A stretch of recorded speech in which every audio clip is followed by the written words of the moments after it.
Hello everyone, আশা করি সকলে ভালো আছেন। আমি ভালো আছি, আমি সিনজয়। তো চলে আসলাম নতুন একটি ভিডিও নিয়ে। তো আজকের ভিডিওর বিষয়টি হচ্ছে যে কালা জাহাঙ্গীরের পোস্টার এসে গেছে। অন্য কেউ বলতো কালা জাহাঙ্গীর, আসলে এটা কালা জাহাঙ্গীর নেই। তো এখন যে পোস্টারটা এসেছে সেটা হচ্ছে prince, yes prince once upon a time in ঢাকার পোস্টার।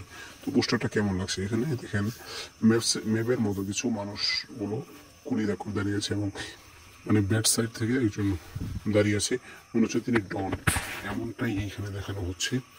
আরো বলে ডনকে কীভাবে এখানে উপস্থাপন করা হবে সেটা এই ফিল্মে দেখানো হবে। কতটুকু কী করবে আবু হায়াত মাহমুদ ভাই। তো খুব ভালোই লাগলো, পোস্টারটা খারাপ নয়, অনেক সুন্দর হয়।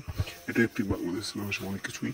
তো এটা যে নারীর যে দ্য প্যারাডাইস তার থেকে একটু অনুপ্রাণিত হয়ে এই পোস্টারটা বানানো হয়েছে।